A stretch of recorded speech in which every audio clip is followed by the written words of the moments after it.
There you go. 10 minutes of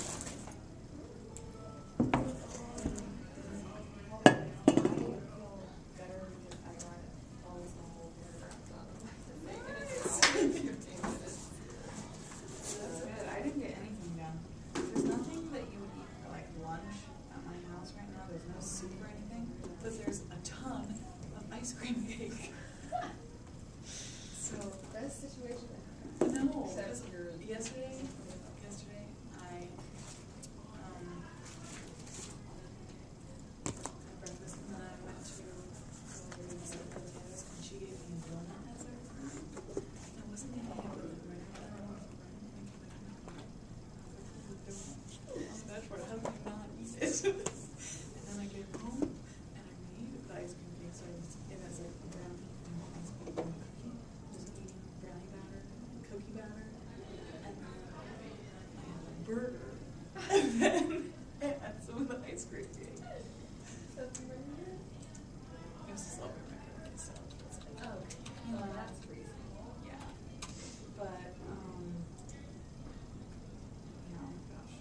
So it's not even today. The trend is coming. It needs to stop. My leg is literally this big, but I didn't eat any fish. Really don't think they're not seeing that, anything. Dry ice cream. Oh. One last question. Suppose, Lord Russell, this film were to be looked at by our descendants, like a Dead Sea Scroll in 1,000 years' time. What would you think it's worth telling that generation about the life you've lived and the lessons you've learned from it? I should like to say two things. One intellectual and one moral. The intellectual thing I should want to say to them is this. When you are studying any matter or considering any philosophy, ask yourself only what are the facts and what is the truth that the facts bear out. Never let yourself be diverted either by what you wish to believe or by what you think could have beneficent social effects if it were believed. But look only and solely at what are the facts. That is the intellectual thing that I should wish to say. The moral thing I should wish to say to them is very simple. I should say, love is wise, hatred is foolish. In this world, which is getting more and more closely interconnected, we have to learn to tolerate each other. We have to learn to put up with the fact that some people say things that we don't like. We can only live together in that way. And if we are to live together and not die together, we must learn a kind of charity and a kind of tolerance, which is absolutely vital to the continuation of human life on this planet. I like that guy. Yeah, Yeah. that was so progressive for like whatever time that was. It's crazy. And he's got a great voice. 1960s. I was So 1959, I guess. wow, and even then he was like talking about how the world is increasingly interconnected. I mean, like that compared Yeah. to now is like not, and that's like isolated to us now. That was at a time too where there was still a lot of racial relation issues. And Well, he got arrested. He was a professor at Cambridge, I guess. Whichever one of those, Cambridge or Oxford. Cambridge, I think. He was a student there too. Was a student of.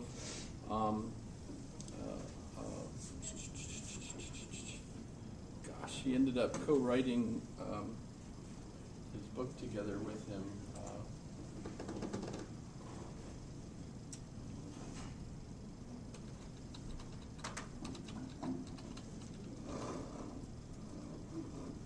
Sir, I can't think of his name offhand. Shoot, that's dumb.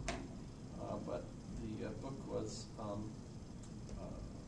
Principia Mathematica.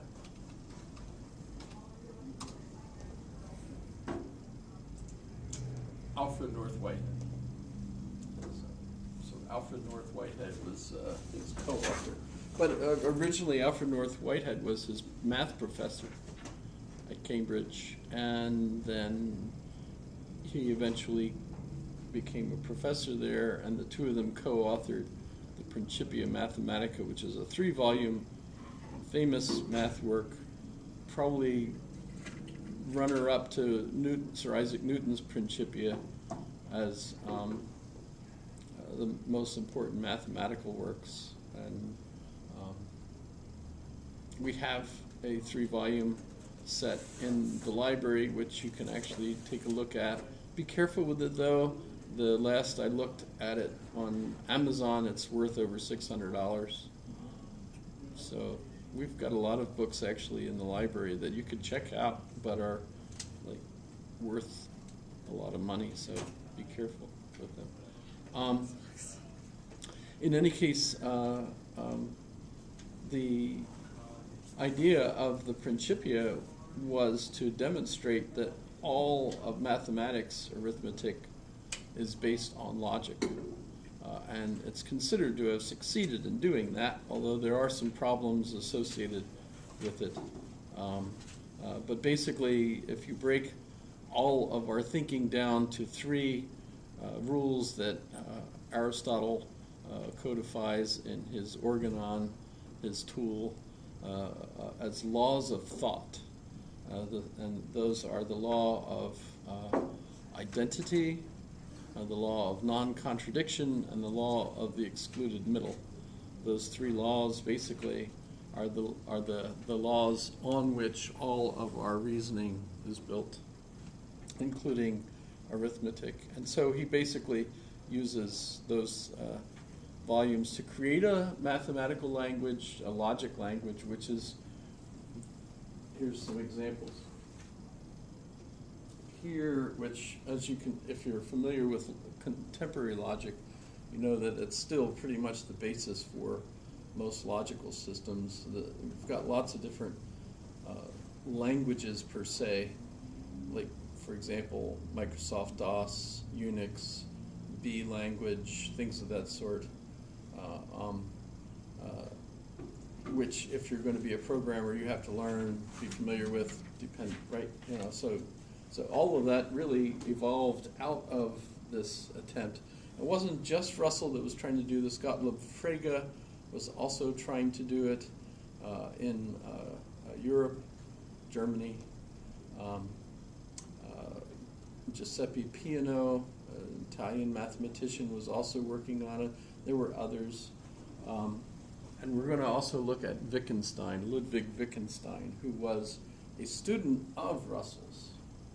And Russell basically figured, aha, because he was already in his 50s, and he figured he's getting now too old to do that kind of work, because that kind of intellectual work is actually fairly intense. It seems like most scientists that are going to have some fantastic development that they're going to add to science will do that in their like 20s, 30s.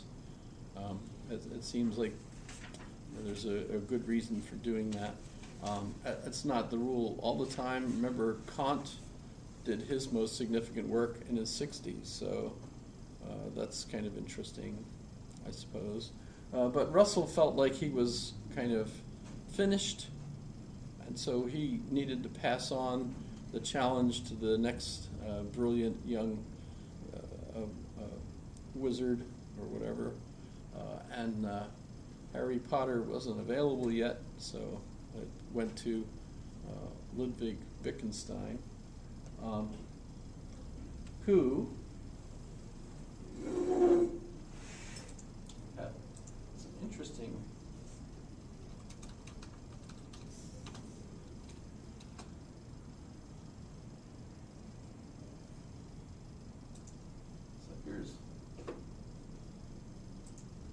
this is not actually Russell, it's not really Wittgenstein. Why won't you just admit there's no rhinoceros in this book? Because, Professor Russell, the world is made up of facts, not things. Look for yourself. I tell you for a fact. There is no rhinoceros in this room. The issue is metaphysical, not empirical.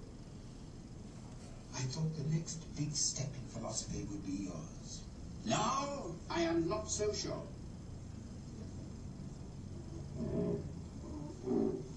Professor Russell. Professor Russell. That's a rhinoceros under the table. Is that what that was? What? That's not a rhinoceros. It's like a child. Yes. Also, what rhinoceros has a yellow Yeah, what? No. So You don't get it. Strange. Which one is it? Why? Well, what about Aristotle? What about Aristotle? I've never read Aristotle. What can he tell us anyway? The answers are in Tolstoy, Dostoevsky, and St. Matthew. Marvellous. I didn't know you were a Christian, Ludwig. I'm not. It's just that I look at everything from a religious point of view. Why is there anything at all rather than just nothing? Well, how the bloody blue blazes should I know? I'm the woman, you're the philosopher. Oh. The most important part of my philosophy, isn't it? I can't write it. It can never be written. Oh, bunkum. Full English breakfast and a spot of application. I doubt it'll be understood in the future. People, culture, the air, everything will be different in the future. We're mutating. You know, your obsession with perfection is quite ludicrous. I want to be perfect, don't you? Christ, no. Then I don't see how we can be friends. Neither do I.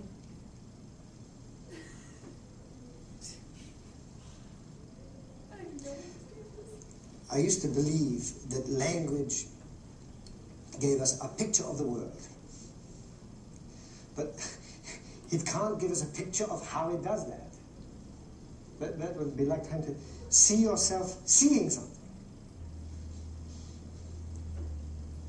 How language does that is beyond expression. That is the mystery. That was all wrong. Language isn't the picture at all. What is it then? It's a tool, an instrument. Like Dewey. There isn't just one picture of the world. There are lots of different language games, different forms of life, different ways of doing things with words. They don't all hang together. What do you mean? All I mean is the limits of my language are the limits of my world. We keep running up against the walls of our cage.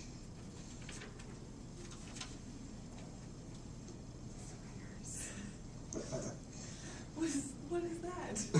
I'm terribly sorry. You have a worthless teacher today. I'm all cleaned up. Please forgive me. It was quite masterly. It was frightful. I don't know. Made me feel like a vegetable. How could it possibly? It doesn't feel like anything to be a vegetable. I just can't see it, Professor. It somehow just seems natural to me to say, I know I'm in pain. Oh, natural. Tell me, why does it seem more natural for people to believe that the sun goes around the earth rather than the other way around? Well, obviously, because it looks that way. I see. How would it look if the earth went around the sun? Well, I suppose... Yes. I see what you mean.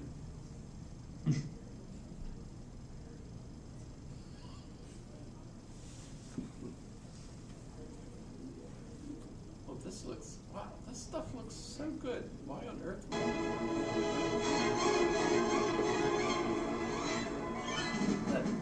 In philosophy, as in most other fields of human activity, the Music is totally faking what's about to happen because there's no excitement.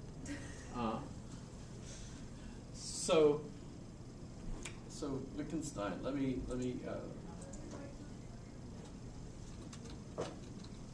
pull up some interesting stuff about him. So. He's got some crazy eyes. He does. He Yeah. like sees through your soul. He's autistic. Oh. I wasn't diagnosed while he was alive, but because they didn't have autism as a diagnosis. But today we could easily look back and say, oh my goodness, now we know why he wrote the way he did, why he socially treated people the way he did, etc. He had all sorts of difficulties, social difficulties. He was I think he was the youngest in his family. It was a large family, but they were the richest family in Europe. The Wittgensteins, they sold like steel and metal and armaments, and they didn't sell them just to the one army. They sold them to all the armies, including the U.S. I mean, they sold to everybody. So after World War I, even though they were Austrian, and Austria had lost, they were, as a family, wealthier than they had been before the war. There's actually some really cool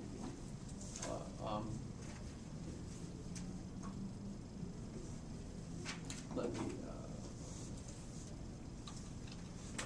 go back to the Derek Jarman movie here.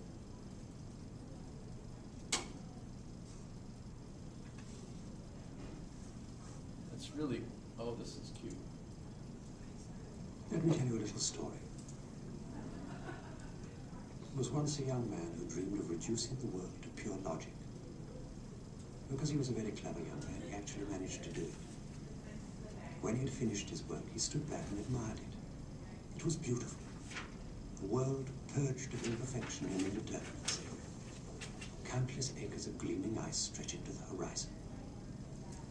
So the clever young man looked around the world he had created and decided to explore it. He took one step forward and fell flat on his back.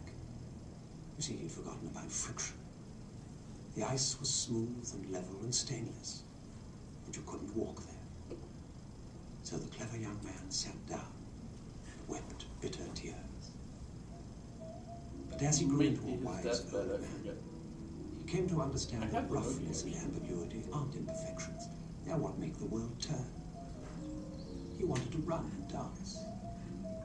And the words and things scattered upon the ground were all battered and tarnished and ambiguous. The wise old man saw that that was the way things were.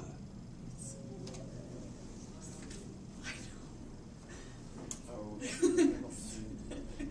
Maybe.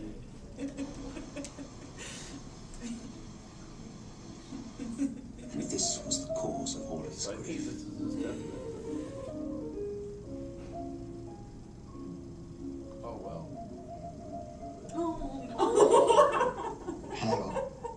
Chromodynamics. Law of quantum. This is Quark, Charm, and Strangers reporting.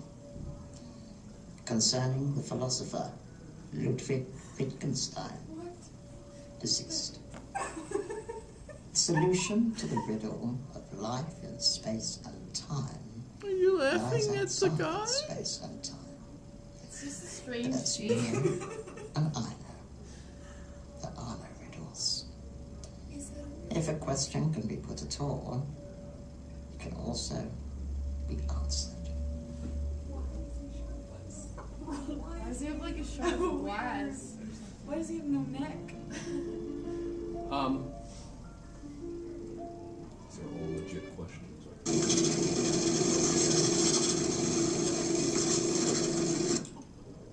Mi dava l'idea che fosse fatto da allievi di Goebbels. fine suonava l'inno nazionale. Io scusavo via. This is an Italian. Sorry.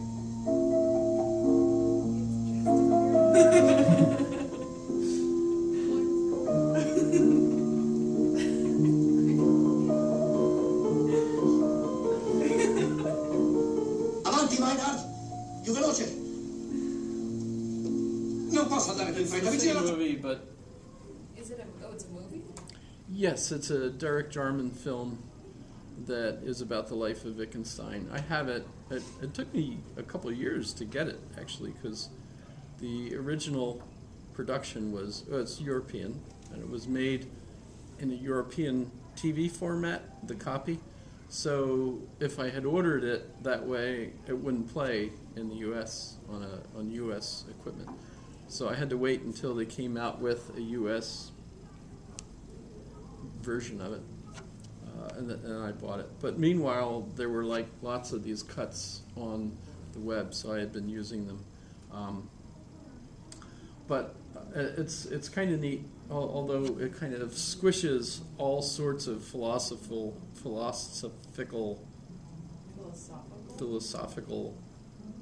problems that he worked on into small little tidbits, like the problem of pain. You just got that one question and stuff, and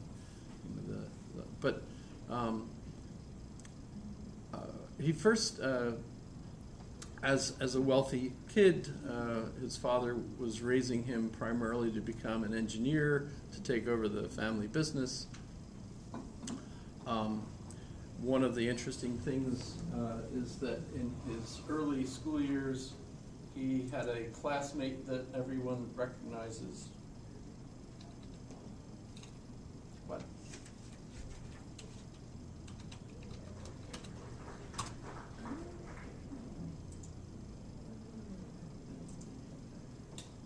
So, for example,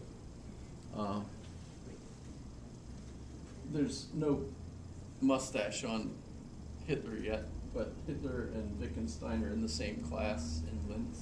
Which one's which? Do you know? I would say the top one is.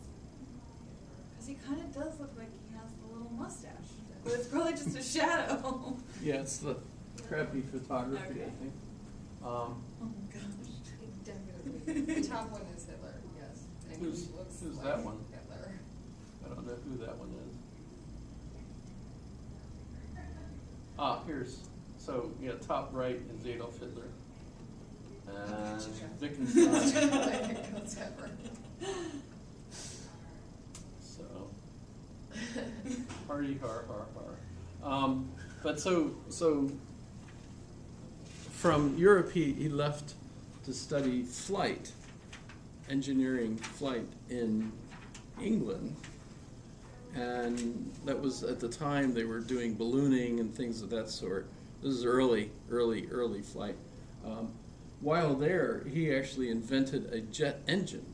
The trouble was, if he mounted it on any of the available planes, the plane would be dust, because it was way too powerful an engine for any of the actual planes that they had available. So that was kind of interesting. But while he was there and studying engineering, he was also interested in Bertrand Russell's work and Frege's work, and he wrote some stuff and then took it down and introduced himself to Bertrand Russell and said, "Here, read this. If it's any good, I'll become a philosopher. If it isn't, I'll be a pilot." And then Russell's next meeting with him, Russell said to him, "Don't be a pilot." And Wittgenstein interpreted that to mean he should be a philosopher. And I'm thinking Russell probably just recognized he would be a scary pilot, so he didn't want him to be a pilot. But in any case, he began studying under Russell at Cambridge. Remember, they were billionaires or whatever at the time. Wittgenstein didn't like money himself, so when he inherited a fortune, he gave it to his sister. But Cambridge gave him a stipend and everything to keep him there. because of Russell's wanting him to be there. He figured he's a genius. I want him, in my, class or whatever. But I suspect that even though Cambridge funded him, I bet it was his sister that actually came up with the actual cash. I bet that's just my guess. There's no clear record of that. But they were Jewish, by the way, so of course when Hitler took over and the Jews that could fled, one of the brothers fled and eventually died on a boat in the Chesapeake. That's kind of interesting. One of the brothers was in a war, the First World War, and lost an arm. And Liszt, if you're familiar, Liszt wrote a piano concerto for one arm. That was for Wittgenstein's brother, if you're familiar with that. Famous painting, by the way, of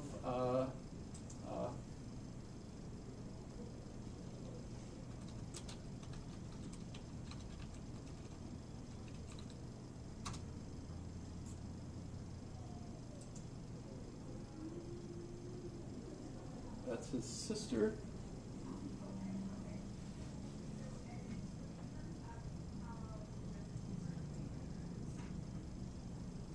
Famous, actually. If you saw the movie about Ava, what the heck was it called? Where the guy's invited by his boss to live in his house for a week and do an experiment, and the experiment is to do an AI experiment. AI, is it called? It's, have you not seen that movie?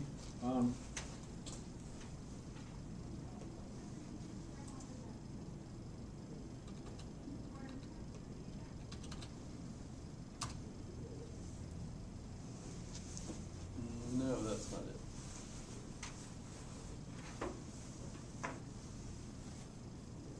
It's not that.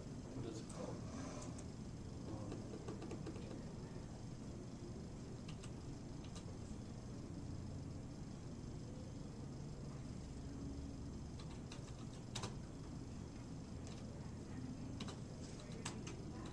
Ex Machina.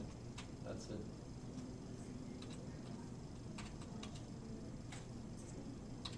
That's it.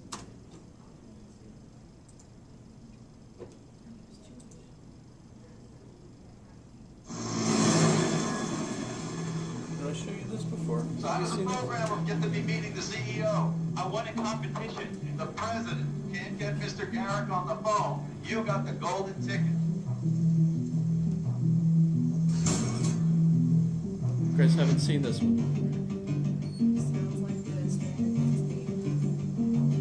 It's good to meet you, Nathan. It's good to meet you too, Cal. Can we just get past the whole employer-employee thing? Cheers. In many ways, this building isn't a house. It's a research facility. I want to talk to you about the greatest scientific event in the history of man. Are you building an AI?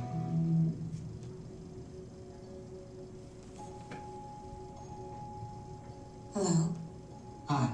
I've never met anyone new before. Have you? None like you. She's incredible. The challenge is to show you that she's a robot and then see if you still feel she has consciousness. Do you want to be my friend? Of course. Will it be possible? Why would it not be? Have you never been outside this building? We can go together. Did you program her to flirt with me? Do you think about me? If you lie, I will know. No. Lie. Maybe she's pretending to like you. Well, why would she do that? Do you think I might be switched off? It's not up to me. Why is it up to anyone?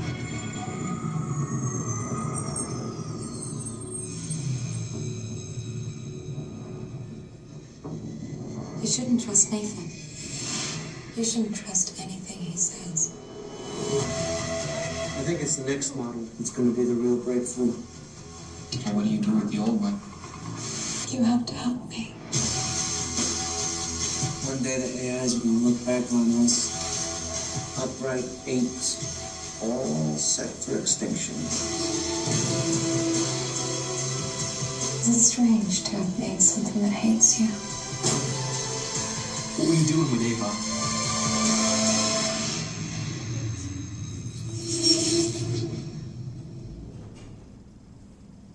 Sounds like a darker version of her. Yeah.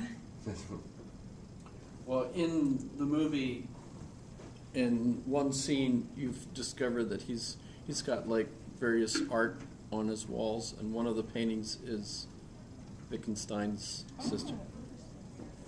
On the topic of robots, just because it's interesting, like, I don't know, I was watching this debate and they were arguing that, like, humans are essentially just, like, complex robots made out of, like, soft stuff, you know? We all, like, work on a code just like robots do. We can be programmed. Well, we can't be programmed, but, well, yeah, we can. But, like, how do you think, what's the real difference between, say, like, a really intelligent robot like Sophia, that one robot that's, like, the like, smartest one or whatever, the most, like, up-to-date one? What do you think's the real difference between, like, robots and humans, eventually? Oh, yeah, we've had this debate for a long time. I remember once I was on a discussion on stage in front of an audience with Dr. Kenrick Mock, where he was arguing that eventually AI would become as human as we are, and we wouldn't be able to tell the difference. It would pass the Chinese room test, basically. And that's just a name they give the test, where if you're talking with a computer, but you don't know that it's a computer, you're talking with someone, and they fool you into thinking that you're talking to a human, then they've passed this test. But do they have consciousness? Yeah. My argument then, and I haven't changed it, is that for the robot to essentially get to the point where it's the same as a human, the software and the hardware would have to be the same as the human. Well, not completely. Well, that's what I was arguing, that basically it would have to be made out of flesh and nerves and... It'd have to have those same chemicals being given off when, you know, like the reward system and stuff. It'd have to be similar to that. Well, but we don't really know what makes a human tick, so we wouldn't be able to make a human. Well, we can observe, like, the organic, you know, proteins and stuff. Most of that can Right, be synthesized, so that's kind of weird. Well, we don't know where consciousness is. That's considered to be the really one of the really hard problems. You know, because there are folks like Steven Pinker that argue that it's the way the network is designed, you know, basically, he wouldn't call it design, but the way it's evolved, that basically, you know, we have kind of supervisory parts of the brain that are, you know, deeply networked over the rest of the brain so that they're monitoring what the other brain states are that are important for consciousness. Not all of them, but you're getting feedback loops so that, you know, the idea that Douglas Hofstadter uses.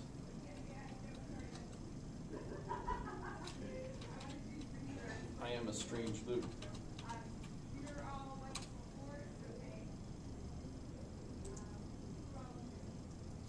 So when I'm looking at the way the human brain works. By the way, this is the cover is him taking a video picture of his hand and feeding it back into the camera so that what you get is his hand going in this spiral. You see how that goes? This is the same picture. That's his thumb. See how that creates that spiral. So I am a strange loop.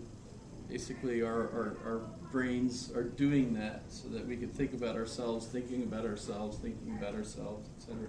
And how would we be able to create software that would do that, that would duplicate that? So Noam Chomsky argues that the main difference in human languages from all the other languages out there is our ability to use recursion, which is where you're able to say something and then think about what you just said and then think about what you just said, etc. Recursion. If you look it up, Google has this ploy where it basically says, "Did you mean recursion?" You say, and you look up recursion, it comes up and says, "Did you mean recursion?" Just so it's kind of funny.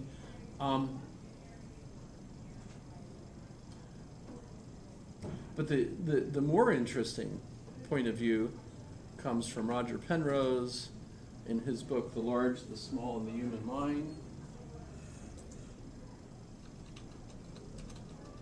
David Chalmers does a lot with. Chalmers is part of this picture too, the argument, the nature of consciousness. But Roger Penrose and Stuart Hameroff, haven't I mentioned them before? They're the two that argue that consciousness is quantum based. So it's not just a network that's arranged in a way that it's monitoring itself as a series of processes and software that's running those processes, right? Which gives us the kind of argument that Charles Taylor uses in The Sources of the Self, where he basically argues that over the period of, say, a couple hundred years or more, what we see is the development of the modern self, which is mostly Northern European.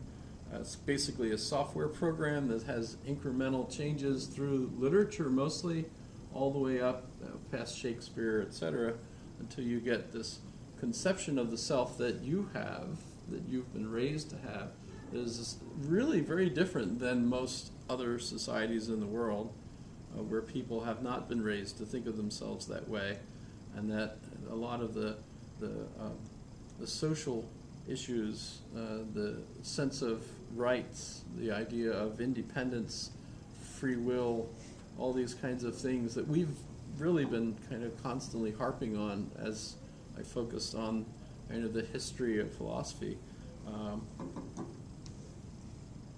are relatively unique and not duplicated in other cultures. And yet we want them to duplicate that. We want them to learn how to think the way we do, so that they don't do things like kill people that they don't like and stuff. They can accept argument and other points of view and so on. I was with friends last night, and one of them mentioned that he had gone to St. Catherine's Monastery in the Sinai, where it's kind of like the visitor center to go on the hike up the hill to visit the shrine to where Moses received the Ten Commandments. You ever heard of it? No?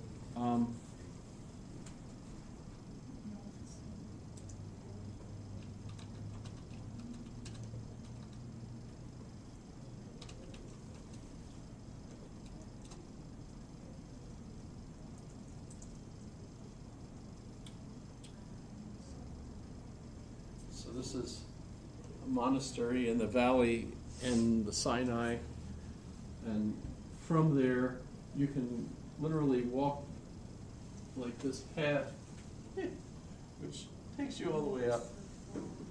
What country is Mount Sinai in? It's Egypt now, Oh, okay. because Israel gave Sinai back as part of the peace agreement with Sadat. You remember that? No? What? Before Sadat died, he was assassinated, and probably the reason he was assassinated was because he signed a peace treaty with Israel. Oh, okay, yeah. But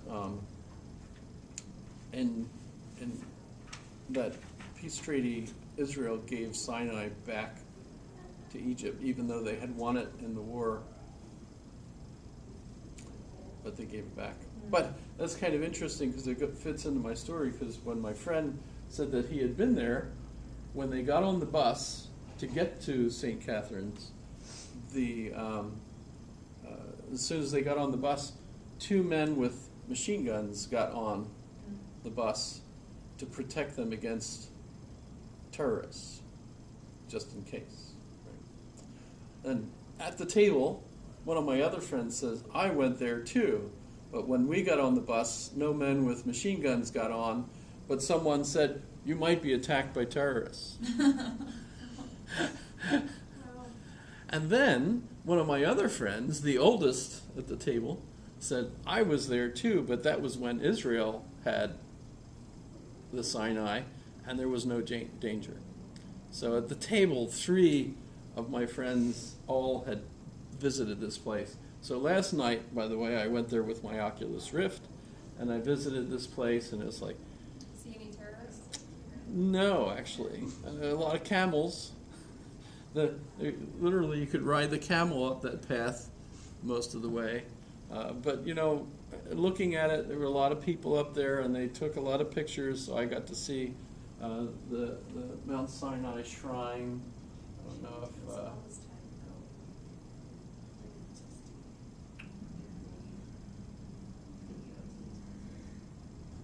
yeah, so this is, you know, the path going up. What is this? That's weird. That's art. That's not. Yeah. But yeah, this is inside the monastery and stuff. But I'm glad that I had the Oculus Rift in order to visit the place, because, you know, there's no way I want to actually go through that myself. I would die climbing that path. You have to be much. You guys are young enough. You could probably go up, but be careful. Make sure you get a bus with some guys with machine guns. That picture's called Today. the burning bush. There's a fire extinguisher in it. There. Oh, that's really funny. I appreciate it. Hoping someone doesn't take it literally. Yeah.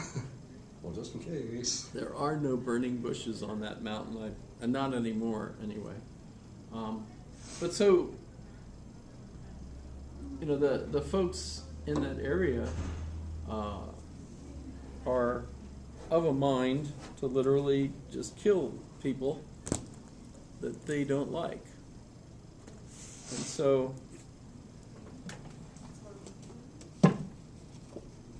this is pretty cool.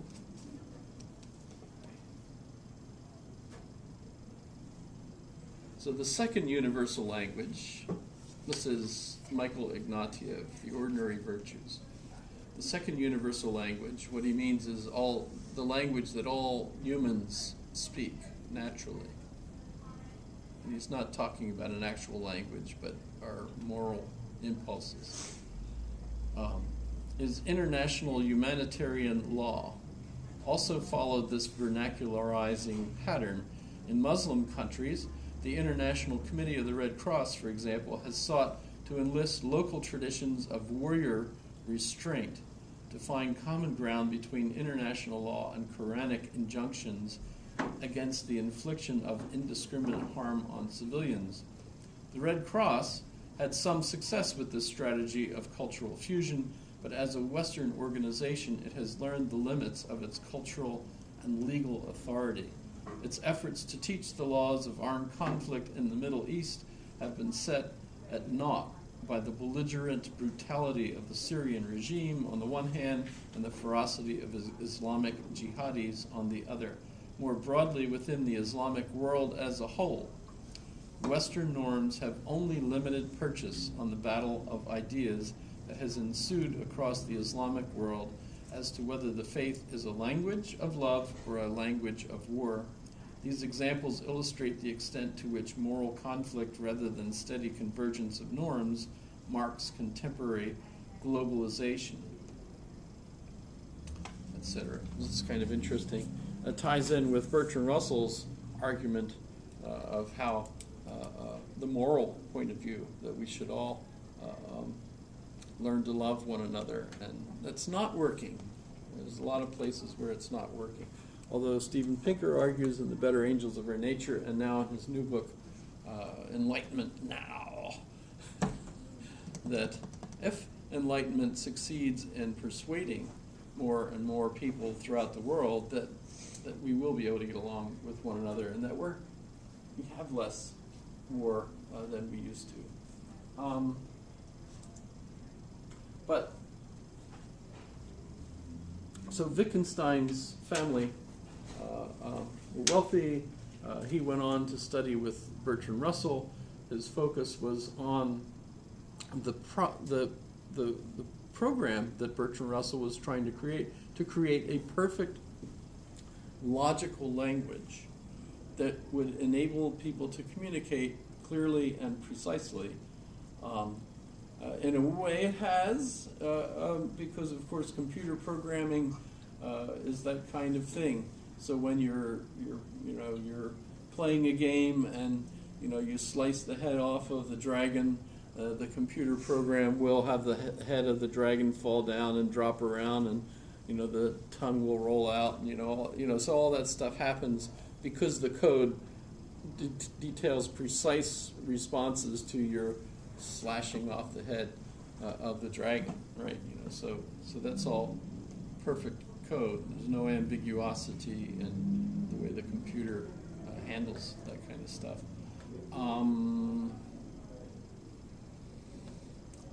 But Wittgenstein, in looking at this program, which, by the way, the philosophy was called logical atomism.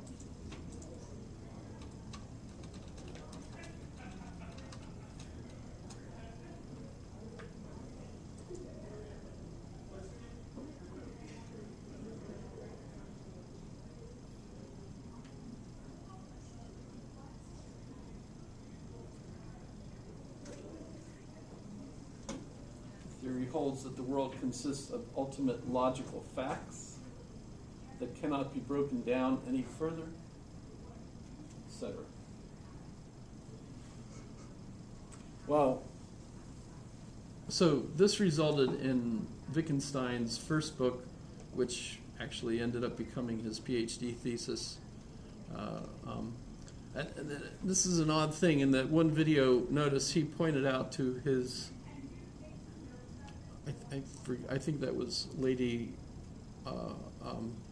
Adeline Morel. I'm not sure who that character was offhand. But that was historical, by the way. That movie was historical. But the response about, well, what about Aristotle? He said, Aristotle? He said, I never read Aristotle. In fact, he never really studied philosophy as you are, actually.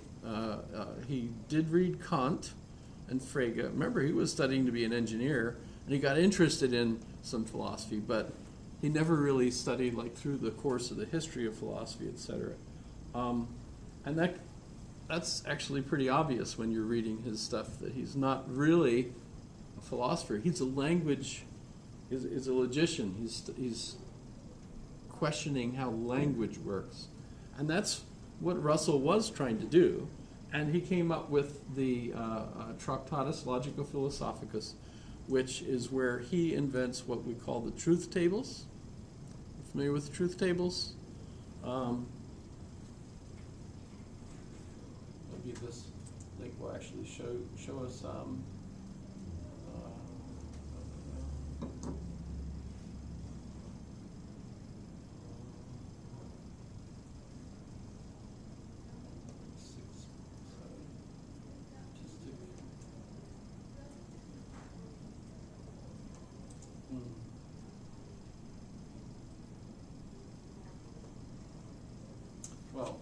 Well, I can just draw one real quick. So, statements that can be true or false, we've talked about this, they have to be of the form A-E-I-O. Remember?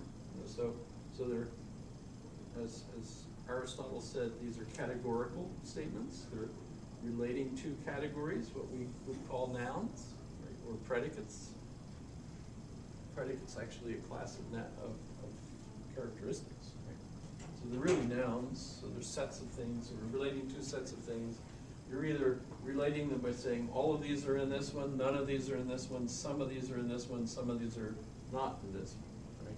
Those are the four kinds. So you're wearing a green shirt. That is a statement, because all of the things that are the shirt that you're wearing is in the set of things that are green. So that's how true or false statements occur, right? So that's, we would call any statement that has that kind of characteristics, one, two, one of those four statements, say P, statement P. So it's true or false, right? So if I'm looking at a truth table here, I would say P is either true or it's false. Those are the two possibilities for any statement. As a matter of fact, any statement would be one or the other, you know, so like she has a green shirt on, that's actually true. It's not like, oh, it could be true, could be false. No, it's true, actually. But when we're talking about P as a variable, we don't know what statement is actually being referred to, so we could say, well, any statement that is a categorical proposition would be either true or false. So it has two possibilities. Well, what if I had a statement such as P and Q? So P is a categorical proposition, Q is a categorical proposition. Both of them can be true or false. This is a logical connector, which Russell talks about as and, or, and not. Those are the three logical connectors that we have, and we can have combinations of them, right? So what does this logical connector say? If someone utters P and Q, what this logical connector implies is that both P and Q have to be true.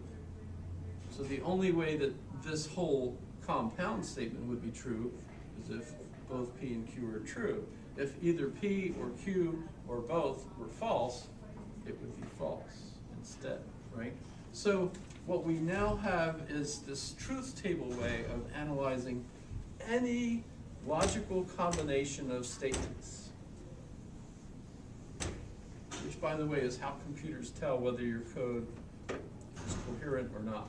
So basically, this is the system by which computers can know whether or not your program will run, whether it will run.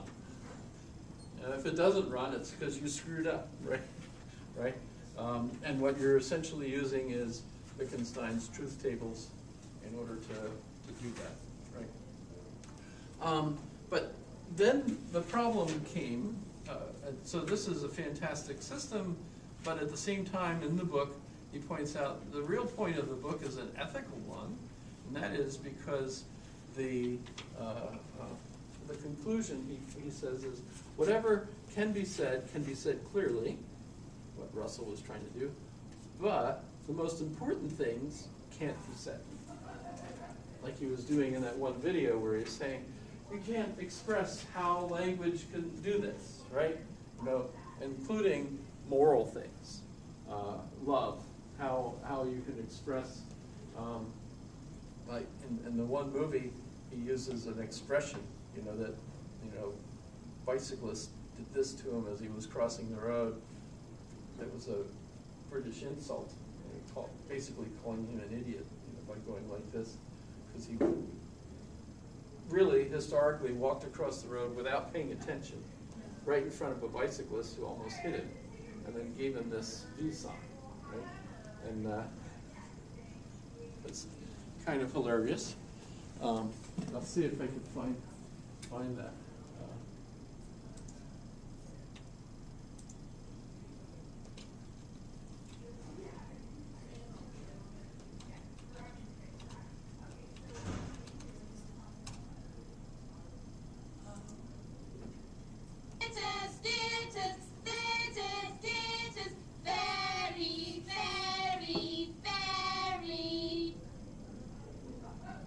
Idiot!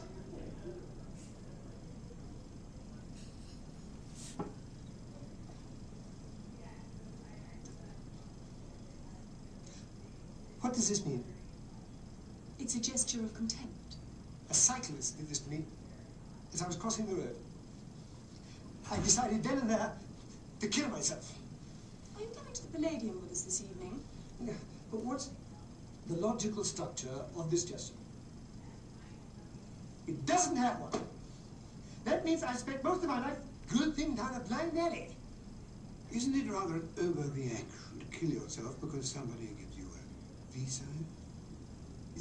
Philosophy hunts for the essence of meaning. There's no such thing. There's no such thing. Just the way we do things in everyday life, things like that. The college porter does that. So what are you planning to do for the rest of your life? Well, I should start by committing suicide. Champagne before you go. You know, I'd love a cup of tea.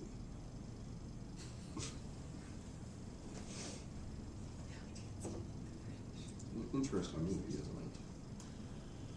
We Ritz. Yes, I suppose.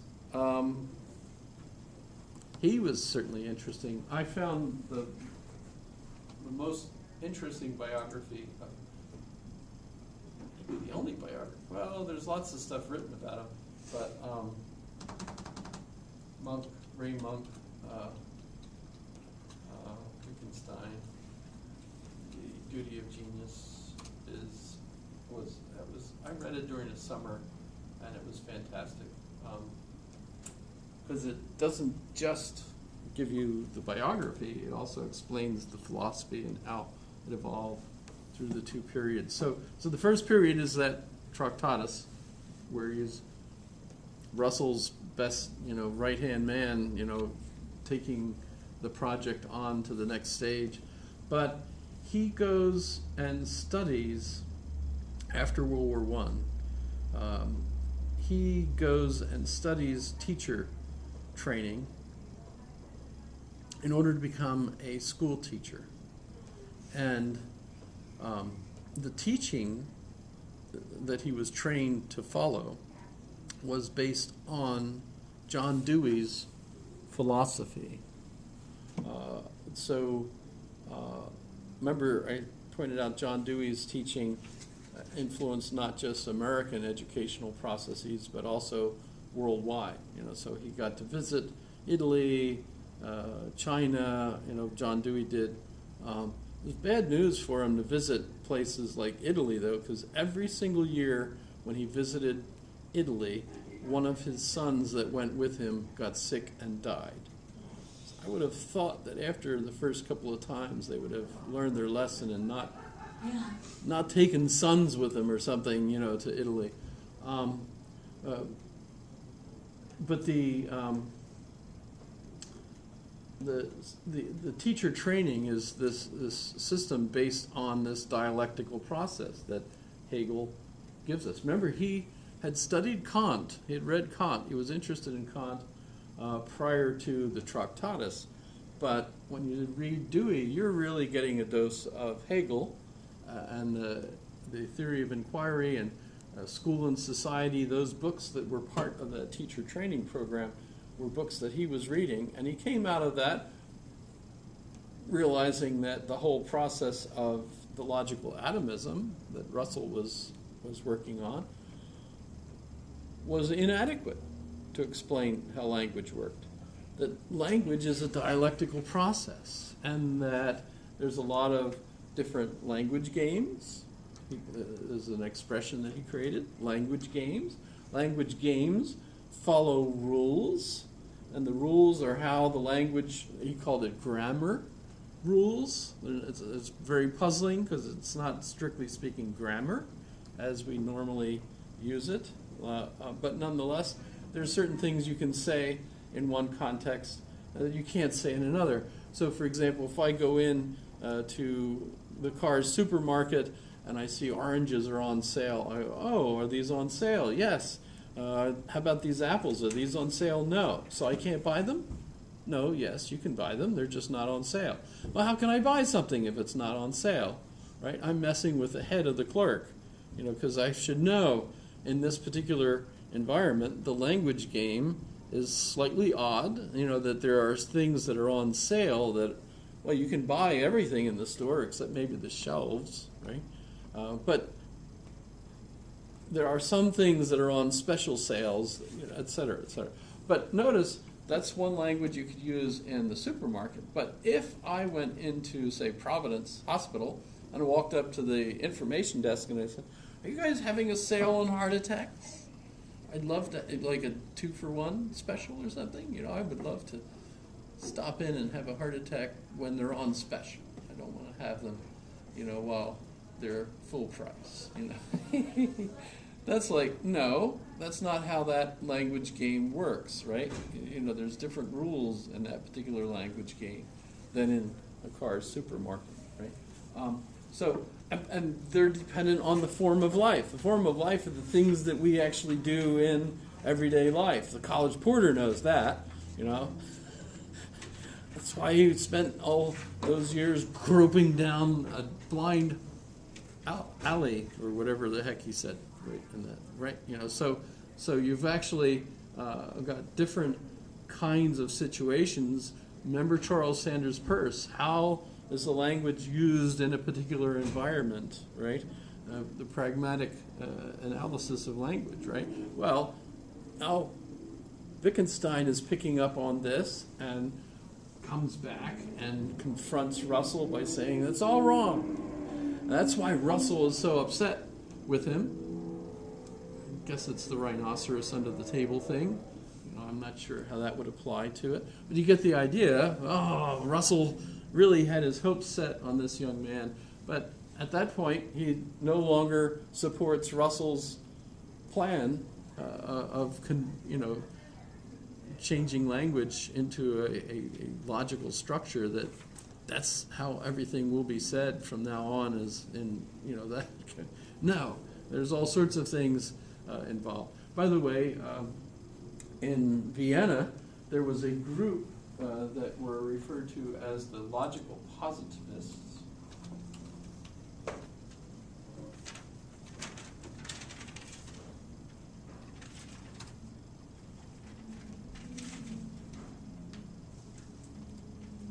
And they're trying to do something very similar to what Bertrand Russell was doing. And when Wittgenstein was there, they were all thrilled with his Tractatus, because they thought this is like the flagship book of our movement. One of the main principles of logical positivism is that only statements can be true or false, are meaningful, if they can be verified. And the meaning of the statement is its method of verification. The meaning of the statement is its method of verification. Well, the problem that is actually obvious if you think about it is that statement, that's their principle, can't be verified. So it seems kind of silly to be a logical positivist, because your very principles are not meeting the criterion that your principles establish, right? So that seems pretty dumb. But as a matter of fact, there are a lot of folks today who are Kantians that are also still logical positivists and think that science should be based on logical positivism, etc. So it's kind of interesting. There are still logical positivists in the world. Karl Popper was associated with the Vienna Circle in this respect. The head of the Vienna Circle was shot by a student that was upset because of the grade he got in class. So ever since I read about that, I've made sure I've given all my students A's. But when Wittgenstein would be there, and they met like in the downstairs of the one building, which I think is still there in Vienna, they met in like this downstairs room to talk about things. And whenever Wittgenstein was there, he would look away from everyone else, and if he had to say something, he read Buddhist poetry, facing the wall. Because what he was trying to point out was that the main point of his book was that the important things could not be said. That there were other aspects of language, and they just ignored what he thought was his main point. His main point then eventually came out. It was printed after he died. The only book that was published while he was alive was the Tractatus. But once he died, a whole bunch of things came out. Although beware, if you're looking at the bookshelves in the bookstores, I guess you could still buy stuff by Wittgenstein. Maybe not, because our Barnes and Nobles has really shrunk a lot of what it offers. But the plethora of books that came out are really rearrangements of his writings, because he didn't, apart from the philosophical investigations, which he wrote as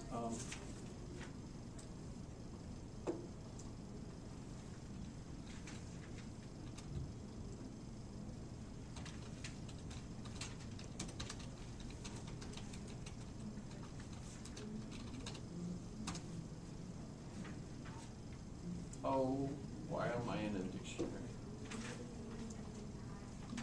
Let's read it.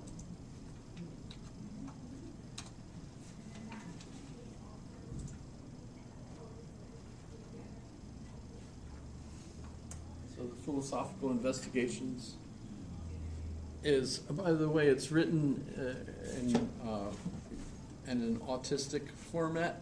So he writes in short paragraphs that don't really flow together. They're like you read a paragraph at a time. The Tractatus was that way also. In fact, it was numbered statements. There were 7 numbered statements, and if you ever start reading it and you're puzzled and the book doesn't introduce you and explain how it works, the numbering sequence in the Tractatus.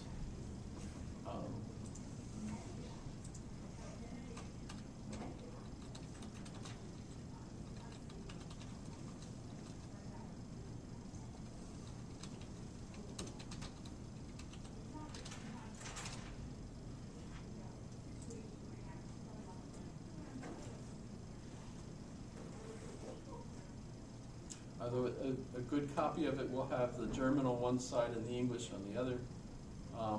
So here's how the numbering system basically works. So there are 7 main statements, and then all the other statements, like 1.1, is meant to be an explanatory statement referring to point 1. And if you have 1.111, that's explaining 1.1, right? So the decimal system basically are statements that are part of. Remember when I first read it, I was trying to figure it out. You know, I like bracketed everything, lined it all up, and didn't make any real sense actually to me. Read more like a law than I thought it was totally unique. I don't remember, not even like an algebra book or Euclid or anything of that sort is really like it. The reason that happened was he would write down a statement whenever he thought of something, and he would write it down in his notebook. And for publication, basically, he just rearranged the statements. Kept rearranging them, trying to figure out what, and he wasn't really done. He was a perfectionist, you know, but Russell basically said, "I need it now," and so he finally got it. And plus, they wouldn't publish it unless Russell put his introduction to it, which, by the way, as soon as Wittgenstein read it, he said he was wrong. That's not what it's all about. So it's really quite interesting. Just the interpersonal relationships, etc. Yeah, by the way, the Derek Jarman movie has some political implications because Derek Jarman was gay, and by the way, at the time he made the movie, he was dying of AIDS. So it's kind of interesting. There's a lot of movies by Derek Jarman that are pretty impressive, and they all use that black backdrop with brightly outfitted characters in the front. One of the other movies I know he did was on Caravaggio, if you're interested in Caravaggio. In fact, the guy that plays Hagrid is one of the characters in that movie. It's kind of interesting. Totally different kind of character than Hagrid. Hagrid's a nice guy, and Caravaggio, the guy, is an asshole. So that's kind of, Is Caravaggio the Calling of St. Matthew? No. Oh, the painting? Yes. I don't remember all of. We just had an art class and he was the guy who painted.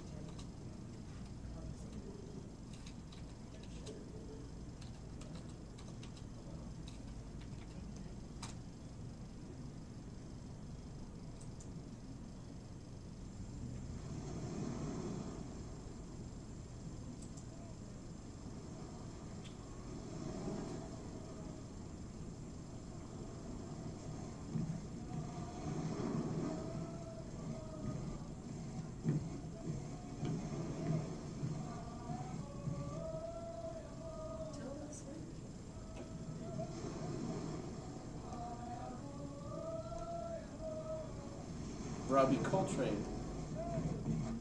He was Hagrid in the Harry Potters.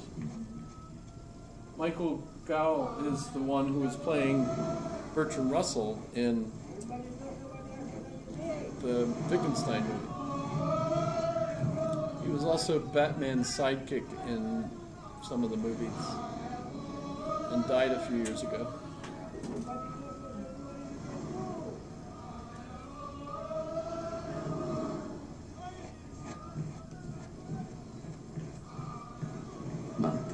Siracusa, Messina, Napoli. Porto Ercole, 18 luglio 1610. 4 anni sempre in fuga. Quante etichette sui bagagli. E quasi mai una faccia amica. No Sempre in fuga. In fuga sul velenoso mare So it'll be azzurro. good for your In Italian. fuga sotto il sole di luglio. Caravaggio, he was Italian. Alla deriva. Yes. L'acqua salsa gocciola dalle mie dita lasciando But una traccia di notice the piccole same lacrime style of sulla movie. sabbia cocente. I pescatori mi portano alto sulle loro spalle. Posso sentirti piangere, Gerusalemme. Weird people.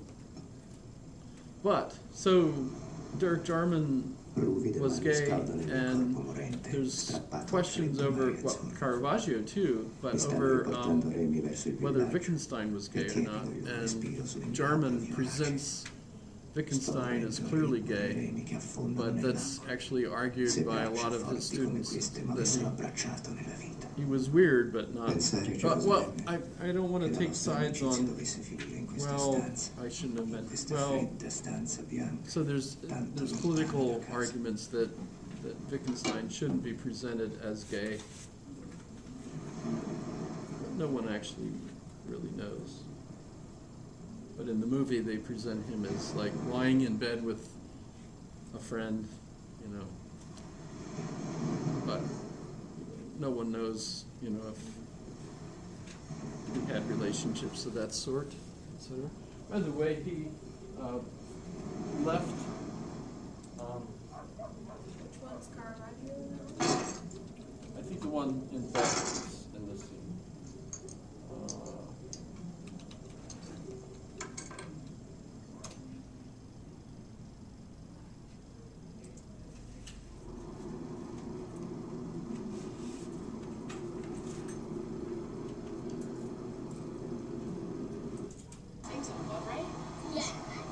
So when he went to Norway, he was trying to get of away from course, everybody. remains superficial. So he Formal base camp for Wittgenstein seekers. So he built his own little cabin way up on the fjord. Also staying somewhere. here was a group run by artists from Oslo who had organized a weekend of And they activities have like a little. Oh, to alert their what's the fellow quiz Norwegians question? You think? of what was now Do you find a mostly Wittgenstein forgotten interesting? Well, I've never been here before today. We read about it and then we found out that it hasn't been used that much, so we thought we should do some kind of event that used the space.